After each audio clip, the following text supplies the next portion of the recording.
Hello friends, आप सभी का स्पाइन नर्सिंग एकेडमी के यूट्यूब प्लेटफॉर्म पर हार्दिक स्वागत और अभिनंदन है।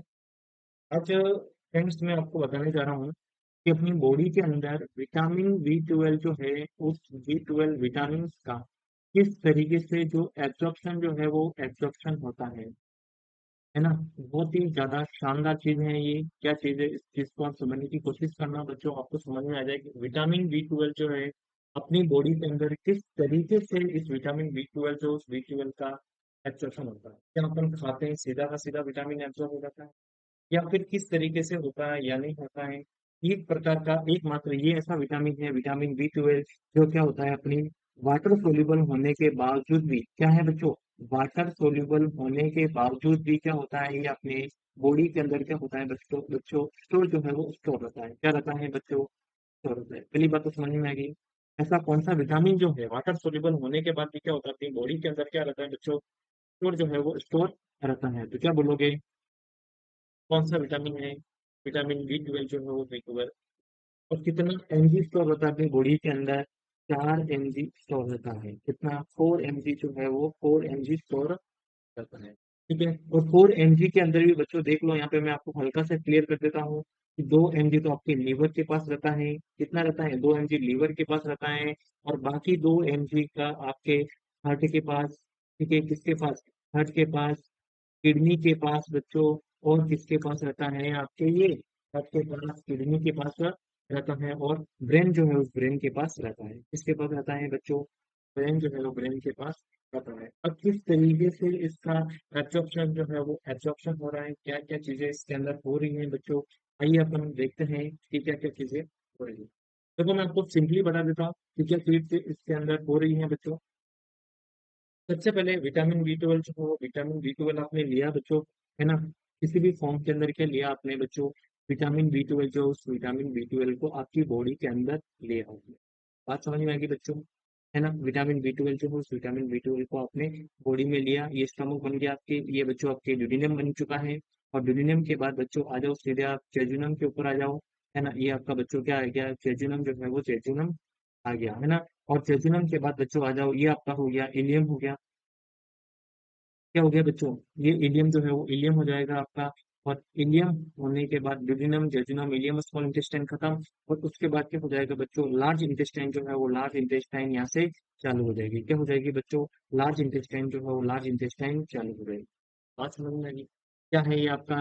डिडिनियम जो है वो डिडिनियम वाला पोर्शन है बच्चों। और ये कौन सा पोर्शन है? स्टेट पोर्शन जो होता है जेजुनम होता है बच्चों। और ये इलियम वाला पोर्शन जो है, इलियम वाला पोर्शन है बच्चों। क्लियर बात यहाँ तक समझ में आ रही है बच्चों? और ये वाला पोर्शन जो है इसे कहा जाता है डिस्टल इलियम। क्या कहा जाता है? डिस्टल इलियम, या फिर टर्मिनल इलियम जो है वो कहा जाता है। इलियम का लास्ट वाला पार्ट जो है वो कहा जाता है, इसे कहा जाता है बच्चों टर्मिनल इलियम। क्या कहा जाता है? टर्मिनल, या फिर बहुत सारी ऑथर इसे डिस्टल इलियम जो है वो डिस्टल इलियम भी कहा जाता है। बात समझ में आ रही है बच्चों यहाँ तक? डिस्टल इलियम या फिर इसको कहा जाता है टर्मिनल इलियम जो है वो टर्मिनल इलियम भी कहा जाता है।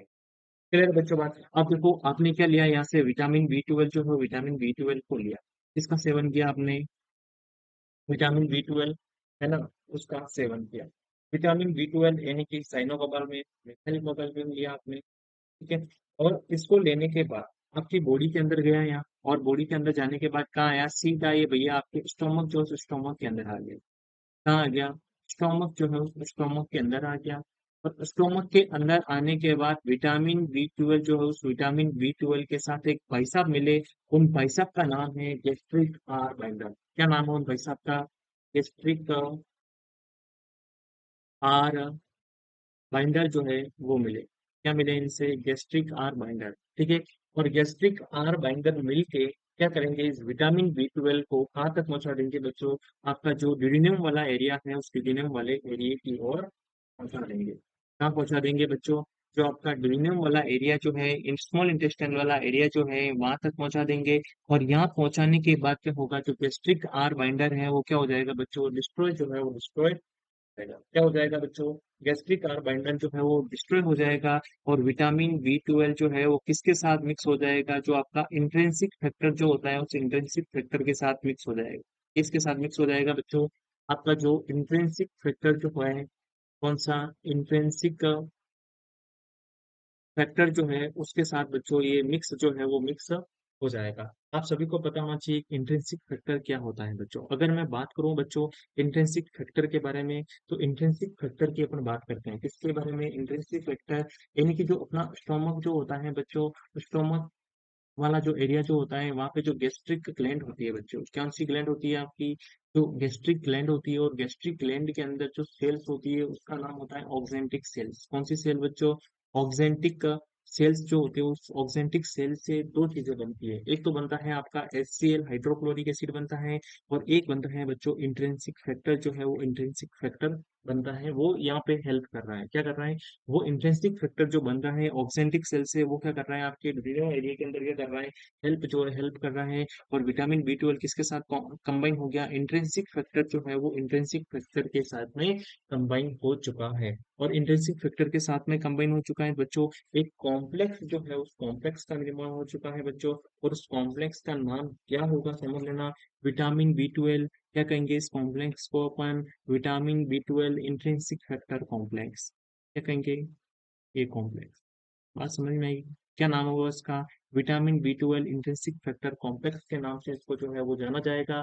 और ये पूरा का पूरा कॉम्प्लेक्स जो होगा वो आगे की ओर गमन जो है वो गमन चालू हो जाएगा। ये आगे की ओर आ रहा है, ड्यूडेनियम से होते हुए जेजुनम आया, और जेजुनम में आने के बाद ये इलियम जो है उस इलियम के टर्मिनल इलियम वाले पोर्शन जो है उस पोर्शन के अंदर क्या हो जाएगा, इस पूरे जो कॉम्प्लेक्स है उस कॉम्प्लेक्स का क्या हो जाएगा बच्चों, एब्जॉर्प्शन जो है वो एब्जॉर्प्शन हो जाएगा। क्या हो जाएगा बच्चों, एब्जॉर्प्शन जो है वो एब्जॉर्प्शन हो जाएगा। और कुछ घंटे बाद यानी कि सेवरल आवर, ठीक है, several hours, few hours later क्या होगा, जो इंट्रिंसिक फैक्टर इस विटामिन B12 के साथ जुड़ा हुआ था, कौन सा, जो इंट्रिंसिक फैक्टर इस विटामिन B12 के साथ जुड़ा हुआ था, वो क्या हो जाएगा बच्चों, इंट्रिंसिक फैक्टर क्या हो जाएगा यहाँ पे डिस्ट्रॉय जो है वो डिस्ट्रॉय हो जाएगा। क्या हो जाएगा, इंट्रिंसिक फैक्टर जो है वो क्या हो जाएगा बच्चों यहाँ पे डिस्ट्रॉय हो जाएगा।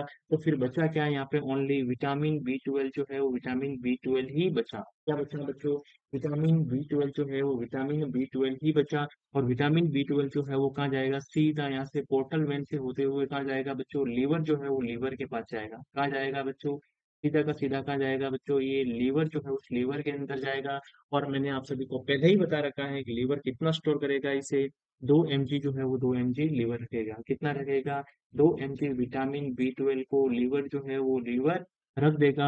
और दूसरा बाकी कितना बचा, 2 mg, और 2 mg किसको सप्लाई कर दिया जाएगा यहाँ पे, आपके जो हर्ट जो है उस हर्ट को सप्लाई कर दिया जाएगा। किसको सप्लाई कर दिया जाएगा, हर्ट को सप्लाई कर दिया जाएगा। और हर्ट को सप्लाई करने के बाद 2 mg जो हर्ट जो है उस हर्ट को सप्लाई कर दिया जाएगा।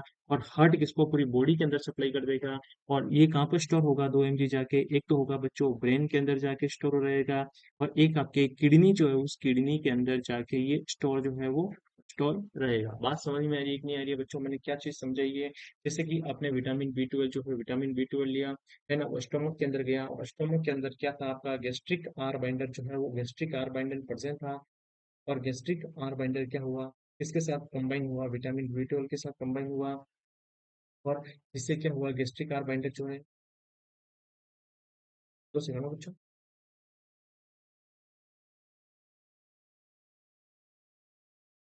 है ना, विटामिन B12 जो है वो विटामिन B12 किसके साथ कंबाइन हुआ, गैस्ट्रिक आर बाइंडर के साथ कंबाइन हुआ। और गैस्ट्रिक आर बाइंडर कंबाइन होने के बाद ठीक है कहाँ आया, ड्यूडेनम के एरिया के अंदर आया, है ना, जो स्मॉल इंटेस्टाइन का शुरुआती एरिया जो है वहाँ आया। और वहाँ क्या प्रेजेंट था बच्चों, इंट्रिंसिक फैक्टर प्रेजेंट था। और इंट्रिंसिक फैक्टर किसके साथ जुड़ा, विटामिन B12 के साथ जुड़ा। और यहाँ पे क्या हुआ, गैस्ट्रिक आर बाइंडर को इसने त्याग दिया, इसका डिस्ट्रॉय जो डिस्ट्रॉय हो गया। अब क्या बन गया, पूरा का पूरा एक कॉम्प्लेक्स जो है वो कॉम्प्लेक्स बन गया। और एक कॉम्प्लेक्स का आया ड्यूटेरियम से होते हुए जेजुनम, जेजुनम से होते हुए इलियम में अंदर आया बच्चों। और जो टर्मिनल इलियम जो है, डिस्टल इलियम जो है, यहाँ पे क्या हुआ, इसका एब्जॉर्प्शन जो है वो एब्जॉर्प्शन हुआ। क्या हुआ बच्चों, एब्जॉर्प्शन जो है वो एब्जॉर्प्शन हुआ।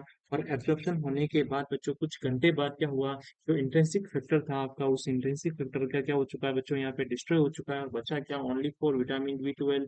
और विटामिन B12 कहाँ चला गया, यहाँ से सीधा का सीधा कहाँ चला गया बच्चों, आपके लीवर के अंदर चला गया। और लीवर के अंदर इसने कितने mg को स्टोर किया, 2 mg जो है वो 2 mg को स्टोर किया। और बाकी किस कहाँ भेज दिया, आपके हार्ट की ओर भेज दिया, यानी कि ब्रेन और किडनी की ओर भेज दिया। और ब्रेन और किडनी कितना स्टोर करेगी बच्चों, इसको 2 mg जो है वो 2 mg स्टोर जो है वो स्टोर करेगी बच्चों। क्लियर बात है बच्चों, यहाँ तक आप, आई होप आप सभी को ये सारी चीजें समझ में आ गई हो, है ना। तो समझ में आ गई हो तो बच्चों, मैं आपको एक एक चीज जो है व्यवस्थित तरीके से लिख के बता देता हूँ, जिससे क्या होगा, आपको और चीजें नहीं आई हो तो भी आपको क्लियर हो जाएगी। देखो बच्चों, सबसे पहले क्या हुआ, विटामिन B12 अपन ने क्या लिया, फूड के अंदर लिया। किसके अंदर लिया, विटामिन B12 इन फूड के अंदर लिया। बच्चों इमेज बनाते रहना, समझ में आ जाएगी। विटामिन B12 अपने फूड के अंदर लिया, स्टोमक के अंदर गया, किसके साथ जुड़ा, गैस्ट्रिक का आर बाइंडर जो है वो गैस्ट्रिक आर बाइंडर के साथ जुड़ा। बात समझ में, गैस्ट्रिक आर बाइंडर के साथ जुड़ा। उसके बाद कहाँ गया, ये ड्यूडेनियम जो है ड्यूडेनियम के अंदर गया। कहाँ गया, स्मॉल इंटेस्टाइन का पहला पार्ट जो है ड्यूडेनियम, उसके अंदर गया। और उसके अंदर जाने के बाद विटामिन B12 ने क्या किया, विटामिन B12 जो है उसने क्या, जो गैस्ट्रिक आर बाइंडर जो था वहाँ पे डाइजेस्ट हो चुका है। क्या हो चुका है, कि गैस्ट्रिक आर बाइंडर जो था वो क्या हो चुका है, यहाँ पे डाइजेस्टेड जो है, डाइजेस्टेड हो गया, है ना। यूरेनियम जो, यूरेनियम के अंदर क्या हुआ, जो गैस्ट्रिक आर बाइंडर जो था बच्चों, क्या था, गैस्ट्रिक आर बाइंडर जो था वो डाइजेस्ट हो गया यहाँ पे, ठीक है। क्या हो गया यहाँ पे, डाइजेस्टेड जो है वो डाइजेस्टेड हो गया, ठीक है। डाइजेस्टेड जो है डाइजेस्टेड हो गया। तो बचा क्या है यहाँ पे, सिर्फ, है ना, बचा क्या है यहाँ पे, विटामिन B12 बचा। और विटामिन B12 क्या हुआ, ड्यूरेनियम के अंदर किसके साथ जुड़ गया, फिर से रिटर्न, ठीक है। यहाँ पे प्रेजेंट इंट्रिंसिक फैक्टर जो इंट्रिंसिक फैक्टर के अंदर जुड़ गया। और ये इंट्रिंसिक फैक्टर और विटामिन B12 का क्या बन गया बच्चों, एक कॉम्प्लेक्स जो है, उस कॉम्प्लेक्स का निर्माण हो गया। किसका निर्माण हो गया बच्चों, यहाँ पे एक कॉम्प्लेक्स का निर्माण हो गया।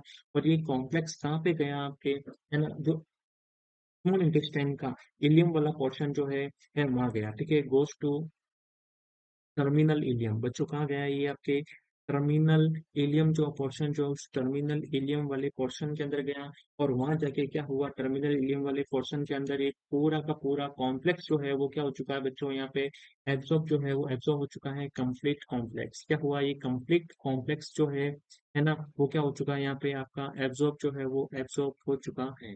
क्या हो चुका है, कंप्लीट कॉम्प्लेक्स जो है बच्चों, क्या हो चुका है, यहाँ पे आपका एब्जॉर्ब जो है वो एब्जॉर्ब हो चुका है। और आफ्टर सेवरल आवर्स, ठीक है, कुछ घंटे बाद, ठीक है, आफ्टर सेवरल आवर्स के बाद क्या हुआ, है ना, क्या हुआ, जो इंट्रिंसिक फैक्टर जो था बच्चों वो डिस्ट्रॉय हो गया यहाँ पे, ठीक है। इंट्रिंसिक फैक्टर क्या हो गया यहाँ पे आपका, डिस्ट्रॉय जो है वो डिस्ट्रॉय हो गया। तो बचा क्या आपके, विटामिन B12 जो है बच्चों, विटामिन B12 बचा। और विटामिन B12 पोर्टल वेन से कहाँ चला गया, आपके लीवर के अंदर चला गया। और लीवर ने क्या किया, इसको 2 mg तो स्टोर करके रख दिया, और 2 mg किसको सप्लाई कर दिया, आपके हार्ट की ओर सप्लाई कर दिया बच्चों। और हार्ट ने किसको सप्लाई कर दिया, आपके बच्चों किडनी जो है उस किडनी को। और जो आपका ब्रेन जो है उस ब्रेन को सप्लाई कर दिया। जो 2 mg बचा था इसके पास। बात समझ में आ गई, है ना। तो क्या आप बता सकते हो, जैसे विटामिन B12 पर्सन ने लेना बंद कर दिया, तो क्या उसके अंदर विटामिन B12 की कमी हो जाएगी, नहीं, क्योंकि उसकी बॉडी के अंदर कितना स्टोर है, 4 mg स्टोर है विटामिन B12। और विटामिन B12 की कमी धीरे धीरे होगी उस पर्सन के अंदर, तुरंत बच्चों नहीं होगी। बात समझ में आ रही है, तुरंत कमी जो है वो तुरंत कमी नहीं होगी। तो बच्चों समझना, देखो विटामिन B12 के एब्जॉर्प्शन के लिए क्या जरूरी है अपने बॉडी के अंदर, इंट्रिंसिक फैक्टर, जो उस इंट्रिंसिक फैक्टर का होना बहुत ही जरूरी है। अगर इंट्रिंसिक फैक्टर नहीं होगा तो क्या विटामिन B12 का एब्जॉर्प्शन जो है वो एब्जॉर्प्शन हो सकता है बच्चों, नहीं हो सकता है। नहीं हो सकता है बच्चों, किसी भी हालत के अंदर नहीं हो सकता है। विटामिन B12 के एब्जॉर्प्शन के लिए किसकी जरूरत है बच्चों, इंट्रिंसिक फैक्टर जो है उस इंट्रिंसिक फैक्टर की बहुत ही ज्यादा जरूरत है बच्चों, है ना। तो मैं आपको यहाँ पे कुछ क्वेश्चन जो उस क्वेश्चन को समझाने की तैयारी कर रहा हूँ। देखो बच्चों, क्वेश्चन बोल रहा हूँ, है ना। अगर बच्चों विटामिन B12 की कमी हो जाती है बच्चों, किसकी कमी हो जाती है बच्चों, अपनी बॉडी के अंदर विटामिन B12 की कमी हो जाती है, डेफिशिएंसी जो है वो डेफिशिएंसी हो जाती है बच्चों। तो क्या होगा, विटामिन B12 की बच्चों को डेफिशिएंसी हो जाएगी तो किस टाइप का एनीमिया होगा, इससे कहेंगे अपन मेगेलोब्लास्टिक एनीमिया। कौन सा एनीमिया होगा बच्चों, मेगेलो, कौन सा एनीमिया होगा बच्चों, मेगेलो ब्लास्टिक एनीमिया जो है वो मेगेलोब्लास्टिक एनीमिया कहेंगे। क्या कहेंगे इसको अपन, मेगेलोब्लास्टिक एनीमिया जो है वो कहा जाए। पहली बात तो समझ में आ गई, है ना। सेकंड चीज समझना, अगर बच्चों किसकी कमी हो जाए, किसकी कमी हो जाए बच्चों, डेफिशिएंसी ऑफ इंट्रिंसिक फैक्टर। क्या है, डेफिशिएंसी ऑफ इंट्रिंसिक फैक्टर। अगर बच्चों इंट्रिंसिक फैक्टर की कमी हो जाए, किसकी, इंट्रिंसिक फैक्टर की कमी हो जाए, तो जिसकी वजह से क्या होगा, no absorption of vitamin B12। Vitamin B12 का क्या नहीं होगा बच्चों, एब्जॉर्प्शन नहीं होगा। बात समझ में आ रही है कि नहीं आ रही, कुछ पिक्चर बन रही है कि नहीं बन रही है।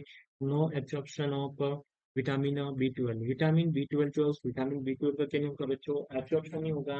तो ऐसे प्रकार के एनीमिया जो होते हैं, विटामिन B12 का एब्जॉर्प्शन नहीं होगा, किसकी वजह से, इंट्रिंसिक फैक्टर की नहीं होने की वजह से। और यहाँ पे क्या है, इंट्रिंसिक फैक्टर क्या है बच्चों, प्रेजेंट है, समझ में आ रही है। यहाँ पे इंट्रिंसिक फैक्टर क्या है, प्रेजेंट है मेरे लाल, ठीक है। इंट्रिंसिक फैक्टर क्या है, प्रेजेंट है। और यहाँ पे क्या है, इंट्रिंसिक फैक्टर क्या हो चुका है बच्चों, एब्सेंट जो है वो एब्सेंट हो चुका है, ठीक है। अरे मेरे लाल, इंट्रिंसिक फैक्टर यहाँ पे क्या हो चुका है, एब्सेंट हो चुका है। यहाँ पे इंट्रिंसिक फैक्टर क्या है, प्रेजेंट है। और विटामिन B12 आपकी बॉडी के अंदर नहीं है। तो किस टाइप का एनीमिया जो है वो एनीमिया देखने को मिलेगा, तो क्या बोलोगे साहब, इसमें मेगालोब्लास्टिक एनीमिया देखने को मिलेगा, है ना। अगर बच्चों आपके अंदर विटामिन जो सॉरी इंट्रिंसिक फैक्टर है उसी की कमी हो जाती है, तो विटामिन B12 आप कितना भी खा लो क्या नहीं होगा, आपकी बॉडी के अंग के अंदर नहीं लगेगा, टर्मिनल इलियम के अंदर क्या नहीं होगा, उसका एब्जॉर्प्शन नहीं होगा, एज इट इज निकल जाएगा बाहर। बात समझ में? तो इस टाइप का जो एनीमिया होगा उसे बच्चों एनीमिया कहा जाता है, उससे कहा जाता है पर्नीशियस एनीमिया कहा जाता है बच्चों, क्या कहा जाता है, पर्नीशियस एनीमिया जो है, पर्नीशियस एनीमिया कहा जाता है बच्चों। इसे एडिसोनियन एनीमिया भी लिखा जाता है, इसका दूसरा नाम होता है एडिसोनियन एनीमिया, जो है वो सोनियन एनीमिया भी कहा जाता है। बात समझ में आ रही है बच्चों, क्या कहा जाता है, एडिसोनियन एनीमिया जो है वो भी कहा जाता है। और बहुत सारी बुकें इसलिए भी देती है कि बिरमर्स एनीमिया जो है वो बिरमर्स एनीमिया भी कहा जाता है। बात समझ में आ गई आप सभी को। सबसे महत्वपूर्ण नाम आपको याद रखना है, पर्नीशियस एनीमिया। आए दिन क्वेश्चन पूछा जाता है, पर्नीशियस एनीमिया किसकी कमी की वजह से होता है, इसकी कमी की वजह से पर्निशियस एनीमिया होता है, तो क्या बोलोगे साहब, इंट्रिंसिक फैक्टर जो होते हैं उस इंट्रिंसिक फैक्टर की कमी की वजह से इंट्रिंसिक फैक्टर नहीं होगा, विटामिन B12 का एब्जॉर्प्शन नहीं होगा, तो ऐसे पर्सन के अंदर क्या देखने को मिलेगा आपको, पर्निशियस एनीमिया, एडिसोनियन एनीमिया या फिर बिल्मर्स एनीमिया जो है वो देखने को मिलेगा। तीनों के नाम एक ही हैं, तीनों चीज एक ही है, नाम अलग अलग है बच्चों। तो विटामिन B12 की कमी की वजह से कौन सा एनीमिया देखने को मिलेगा, आप सभी को पता है, मेगेलोब्लास्टिक एनीमिया जो है वो देखने को मिलेगा। बात समझ में आ गई आप सभी को। अरे बच्चों, बात समझ में आई कि नहीं आई, क्लियर बात है ना। तो ये आपके हो गया कि किस तरीके से बच्चों, है ना, मतलब कि विटामिन B12 जो, उस विटामिन B12 का अपनी बॉडी के अंदर क्या हो रहा है बच्चों, एब्जॉर्प्शन जो है वो एब्जॉर्प्शन हो रहा है। इंट्रिंसिक फैक्टर समझ में आ गया बच्चों। एक्सट्रिंसिक फैक्टर आपको कोई पूछ ले, एक्सट्रिंसिक फैक्टर क्या है, तो एक्सट्रिंसिक फैक्टर क्या होगा बच्चों, एक्सटेंसिव फैक्टर, इसके अंदर एक्सटेंसिव फैक्टर जो है वो एक्सटेंसिव फैक्टर क्या हुआ था, है ना। तो एक्सटेंसिव फैक्टर जो है विटामिन B12 रहेगा, सिंपल है बच्चों बात, है ना। विटामिन B12 जो है बाहर से आ रहा है, तो ये एक्सटेंसिव हो गया। और इंट्रिंसिक फैक्टर अपनी बॉडी के अंदर है, ठीक है। इंट्रिंसिक फैक्टर अपनी बॉडी के अंदर आ रहा है ऑक्सेंट्रिक सेल से, ठीक है। ये दोनों मिलके एक्सटेंसिव और इंट्रिंसिक दोनों मिलके एक कॉम्प्लेक्स बनाएंगे, सिंपली क्या बनाएंगे, एक प्रकार का कॉम्प्लेक्स बनाएंगे। और वो कॉम्प्लेक्स का एब्जॉर्ब होगा, टर्मिनल इलियम जो होगा उस टर्मिनल इलियम के अंदर एब्जॉर्ब हो रहा है। और एब्जॉर्प्शन होने के बाद क्या हो रहा है यहाँ पे, एब्जॉर्प्शन जो है वो एब्जॉर्प्शन हो रहा है, और कुछ घंटे के बाद क्या हो रहा है, जो इंट्रिंसिक फैक्टर जो अंदर से आया था वो क्या हो जाएगा, यहाँ पे डिस्ट्रॉय हो जाएगा। तो बच्चा क्या आपका विटामिन B12, तो बच्चा बच्चों विटामिन B12 कहाँ जा रहा है, आपके सिंपली लीवर के अंदर जा रहा है। समझ में आई बात, क्लियर बात है ना। तो क्या पढ़ा अपन ने बच्चों, अपनी बॉडी के अंदर विटामिन B12 जो विटामिन B12 का एब्जॉर्प्शन किस तरीके से होता है, समझ में आई बात। क्या बताया मैंने आपको, विटामिन B12 जो विटामिन B12 का एब्जॉर्प्शन किस तरीके से हो रहा है। अब ये फोटो आप समझने की कोशिश करना बच्चों, आई थिंक ये फोटो आपको अब समझ में आ जाएगा, नहीं आया हो तो। विटामिन B12 पर्सन ने लिया कहाँ गया, स्टोमक के अंदर गया, स्टोमक के अंदर क्या था, गैस्ट्रिक कार बाइंडर था, और गैस्ट्रिक कार बाइंडर के साथ विटामिन B12 क्या हुआ, सबसे पहले जाके वहाँ जुड़ गया, है ना। और वो उसने कहाँ तक पहुंचा लिया इसको, डिड्यूलियम स्मॉल इंटेस्टाइन वाले पार्ट के अंदर पहुंचा दिया, और वहां पे जाके क्या हुआ, गैस्ट्रिक कार बाइंडर का क्या हो चुका है बच्चों, डाइजेशन हो चुका है। बच्चा क्या, विटामिन B12 और विटामिन B12 किसके साथ जुड़ गया, वहाँ पे इंटेंसिव फैक्टर जो है इंटेंसिव फैक्टर के साथ जुड़ गया, और वहाँ पे कॉम्प्लेक्स का निर्माण किया, उससे क्या कहा गया, vitamin B12 intensive factor complex जो है वो कहा गया, है ना। फिर वो कहाँ गया, वो पूरा का पूरा कॉम्प्लेक्स ड्यूटेरियम से होते हुए जेजुनम, जेजुनम से तो इलियम की ओर गया, और इलियम के अंदर जो टर्मिनल इलियम वाला पोर्शन जो है वहाँ पे क्या हुआ, इसका एब्जॉर्प्शन जो है एब्जॉर्प्शन हुआ। कुछ घंटे बाद क्या हुआ, जो आपका इंटेंसिव फैक्टर था साथ में दोस्त बन के आया था, उसका क्या हुआ, यहाँ पे डिस्ट्रॉय जो है डिस्ट्रॉय हो गया, क्या हो गया, डिस्ट्रॉय जो है डिस्ट्रॉय हो गया। और जो विटामिन B12 जो था वो कहाँ चला गया, सीधा का सीधा लीवर के अंदर चला गया, और लीवर ने तो 2 mg तो स्टोर कर दिया, और बाकी जो बचा 2 mg कहाँ सप्लाई कर दिया, हार्ट के अंदर सप्लाई कर दिया। और ये कैसे गया, यहाँ से इंफीरियर वेना केवा से गया, कैसे गया, इंफीरियर वेना केवा से गया। और फिर बाद में कहाँ चला गया, ब्रेन के अंदर, किडनी के अंदर 2 mg स्टोर हो गया इधर जाके। बात समझ में आ गई बच्चों, बात समझ में आई कि नहीं आई। आई होप आप सभी को मेरी बात जो है, गैस्ट्रिक कार्बाइंडर किस तरीके से, इंटेंसिव फैक्टर किस तरीके से काम कर रहा है, आई होप समझ में आई होगी। और ऐसे ही इंटरेस्टिंग वीडियो देखने के लिए अपने चैनल को लाइक करें, सब्सक्राइब करें, है ना। और अपने व्हाट्सएप स्टेटस पे जरूर लगाएं, और ज़्यादा से ज़्यादा व्हाट्सएप ग्रुप के अंदर भी शेयर करें। Thank you.